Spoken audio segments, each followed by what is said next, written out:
Okay, today we're talking with Detective Gordon Martinez of the Las Vegas Metropolitan Police Department. Detective Martinez is currently running for sheriff of Clark County, and we thought we'd ask him some questions today. How you doing? Doing real good. Good. Pleasure to be here. Glad to hear it. We're just going to run right down this list, ask you each question at a time, and just answer as freely as you like. Thank you. All right. Number one of the first pledges you make on your website is to get rid of gun registration as required in Clark County. Being that this is actually state law, please tell us how you intend to do away with it. Well, obviously, I'm not going to go against state law. What I am going to do is reallocate resources that are used for gun registration within the police department, and as sheriff, I could reallocate those resources to better serve the public and protect the public. Right now, as we speak, there are 6 commissioned police officers assigned to the gun registration unit, along with 10 clerical support persons that are assigned to that unit also. These resources do nothing more than register handguns, which in my experience has never helped solve a crime. So those resources will be allocated to where they're needed the most, and that is on the street, in a police car, fighting crime and solving crime. Okay. Just out of curiosity, as far as your experience goes, how many years is that in law enforcement? That's 36 years of law enforcement experience in the trenches and on the streets. Okay. How do you feel about civilians obtaining concealed weapons permits and or open carrying? The open carry law I've always supported. I wish that citizens of this community would take advantage of the open carry law, and as sheriff, I will help support that training and the acquisition of those handguns. Do you intend to lobby for more agreements with other states where where their permits are honored here in Nevada? I hadn't really considered lobbying for other states. My main concern are the people in Clark County, Nevada. I am going to change the CCW permits in a way that will be more generalized. If you're certified with a handgun, if you're certified with a semi-automatic handgun or a revolver, then you don't have to have a gun-specific identifier on your CCW permit and have to get a separate permit for each gun.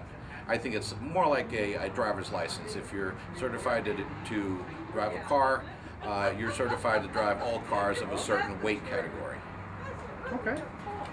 Would you support the idea of a separate fund for concealed weapons permits where the money taken in for those programs can actually be used to fund expenses for those own programs? Yes, I would. The money taken in by the CCW permit itself should stay in Clark County and be used for those purposes, for training and acquisition for the law-abiding person in this community in order to carry an open carry weapon. Okay. What's your stance on the possession of assault weapons, quote unquote, by civilians? The term assault is a conduct. It is ridiculous. Any semi-automatic weapon is not automatically an assault weapon. That word it really should be taken out. I am a total supporter of sporting weapons, of semi-automatic weapons, and it doesn't matter what the shape, size, or configuration. Okay. As sheriff, would you take steps to ensure that every patrol vehicle is outfitted with an AR-15 so that officers have appropriate firepower when dealing with today's ever-increasing violent criminals? You know, coincidentally, I'm the person responsible for officers having the AR-15 in their vehicle. Several years ago, I believe it was the late 80s, when I was president of the Injured Police Officers Fund, I liquidated the entire fund and gave each commissioned officer in the police department a $600 loan to go buy a AR-15 rifle, which at that time was approved by the police department, but only on their basis. I would love to have every officer in the police department equipped with that kind of rifle. Right now, it's still on a personal basis. They need to buy the weapon and supply the ammunition on their own. Interesting. Okay, as sheriff, would you institute a department policy requiring patrol officers to wear at a minimum level 2A vest, or would you continue to leave it at the individual to decide?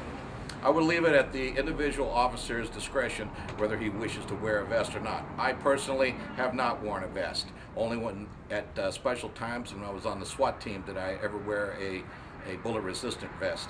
It's a misnomer. Those vests are not bulletproof. They're just bullet-resistant. But due to our inclement weather, an officer being forced to wear a vest that is extremely hot. I think it has more of a hazard to him if he's forced to wear something like this that causes him to overheat and is very bulky and hard to operate with. It has to be at his discretion. What do you think is the link between prostitution and sex trafficking? Some people would like to say that it's the same thing. It all depends on the circumstances. Again, if anybody believes that prostitution, just because it's illegal, doesn't exist in Clark County, they're not part of this planet. Okay? It does exist.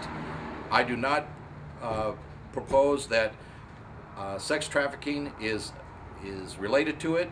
I'm opposed to sex trafficking when women or men are forced into the sex slave trade. If they're not forced into it, like I said, there's 7 counties in Nevada that have legalized prostitution. So those people, they don't have a problem. For some reason, Las Vegas has a problem. Sex trafficking does exist, and there's a law against it. Prostitution does exist, there's a law against that. Again, everything is priorities. Okay. Where do you see human trafficking happening in Clark County? Well, it's both in the Asian community, in the Latino community. It basically is in every small community or ethnic community in this county. Now, finding the actual sex traffickers where they're forced into this trade is very difficult, and again, it's priorities. Okay. How do you feel about Arizona's Senate Bill 1070, with reportedly over 50,000 immigrants moving out of Arizona and the surrounding states? Do you feel that Nevada should consider such a law? That's always been a hot issue, and I've been asked that question, being Hispanic, on several occasions. The only reason we're here where we are with regards to that immigration reform law is because the federal government failed to enforce the law fairly and equally. Now it's put on the states. It's coming here, I believe. It's already in Arizona. Again, it's priorities. If you have, for example, if you have a child molester here and you have a illegal, alien, undocumented worker here and just me, what would you like me to go after first? The child molester here or the illegal immigrant over here? It's your choice. But a law enforcement officer, it doesn't matter how he feels about the law.